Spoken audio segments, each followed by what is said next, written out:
Magandang araw sa inyo. Ito nga pala ang inyong barista dito sa Saudi Arabia. Ito nga pala si Eric. Ito ang aking buhay ngayon dito sa Riyadh. Dati ako sa Khobar, Saudi Arabia. Ngayon napalipat ako dito sa Riyadh. Ngayon ganito ang aming buhay. Tamang lakad, tapos sakay ng train, kung tawagin nila dito sa Saudi ay metro. Bago lang itong metro ito.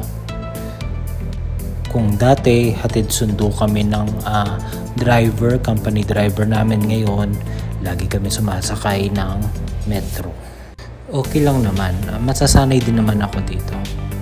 Halos magto 2 months na rin naman ako dito sa Riyadh, kaya medyo sanay na rin. Ganyan talaga ang buhay ng isang OFW.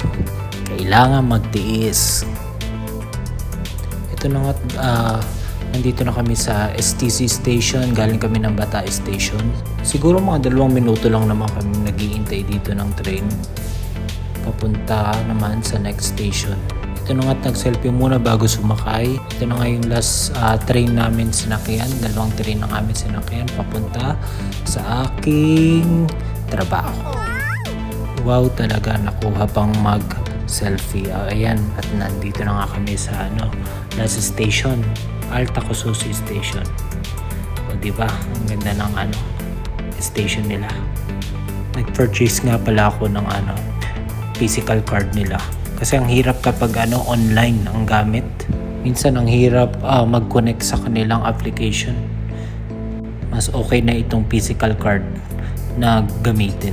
Ito na nga magsisimula na naman kami maglakad. Siguro mga 5 minuto kami maglalakad from this station hanggang doon sa aming shop. Ayan ang aming shop. Kaya ganda naman.